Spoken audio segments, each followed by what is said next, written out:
métro-câble, on n'en veut pas. Le métro-câble, on n'en veut pas. Le métro. Aujourd'hui, ce que nous voulons, c'est interpeller les élus pour leur demander d'abandonner le projet de métro-câble. Alors pourquoi est-ce qu'on veut l'abandonner et pourquoi est-ce qu'on fait cette demande maintenant? On fait cette demande maintenant parce que des enquêtes publiques vont avoir lieu dans quelques semaines demandant aux citoyens et aux élus de se positionner sur ce métro-câble.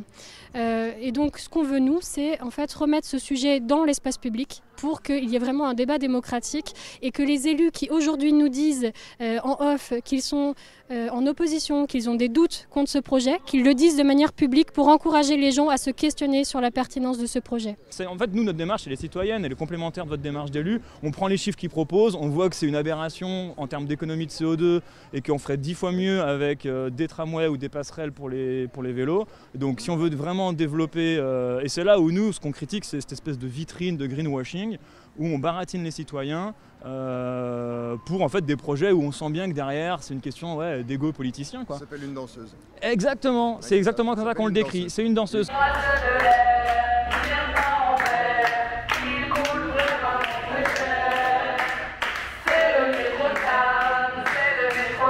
Actuellement sur les lignes de bus qui correspondent au trajet du métro-câble, il y a à peu près 1000 passagers par jour. Dans la concertation, on nous annonce 4600 passagers par jour et tout ça pour un coût de 80 millions d'euros, donc un coût fort élevé. Ensuite, il y a des arguments en termes d'environnement. Sur l'environnement, ce projet est interdépendant du projet Porte du Vercors sur les communes de Fontaine-Sassenage. À Sassenage, Porte du Vercors, c'est l'artificialisation d'une vingtaine d'hectares de terres agricoles. L'enjeu de ne pas artificialiser est un enjeu important. Et il y a l'aspect climat.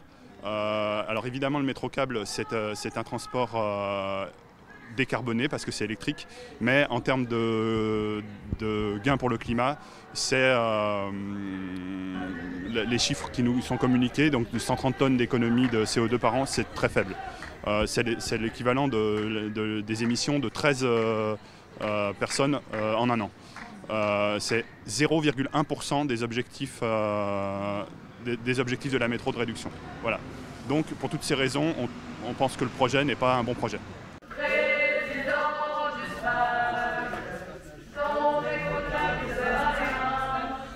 C'est vrai qu'aujourd'hui, sur un projet comme ça, nous, on est vent debout parce que c'est un projet, voilà, comme l'a dit Jérôme Merle, c'est une danseuse. Donc ça veut dire que on essaye de montrer, de projeter une image en dehors de la réalité du vrai besoin à la fois des gens et de l'organisation générale des transports. Donc la problématique de fond, c'est cette liaison nord-sud à chaque fois, mais dans tous les axes, hein, c'est comment on va vers Grenoble.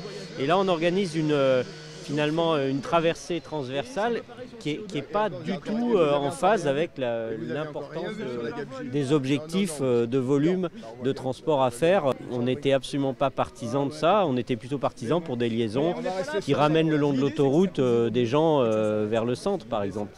Regardez la marche à pied, ça fait du bien. Vous comparez des choses qui ne sont pas comparables. Aujourd'hui, il y a la liaison métro-câble. C'est une liaison qui a une faculté, c'est qu'elle met 3 lignes de tram justement en communication. D'accord ? Chose qui pour l'instant n'existe pas. Vous pouvez vous raconter ce que vous voulez, mais moi je vous dis non. Et ensuite, vous faites le rapport sur ce qu'on appelle le ring grenoblois au niveau des tramways. Et d'avoir des correspondances. Le ring grenoblois, c'est le C6. Non. Non, mais vous avez vos liaisons entre les 3 tramways, vous connectez à Fontaine. Oui, mais vous avez vos arguments. Et ça coûte pas 80 millions d'euros, pardon de le rappeler. Mais vous avez vos arguments. Moi, j'ai les miens. Après, nous, en tant que contribuables écolos, fans des transports en commun, quand on regarde les chiffres, on trouve que c'est un très mauvais projet parce que ça fait rien économiser. Déposé en 2020, cela exclut un certain nombre de communes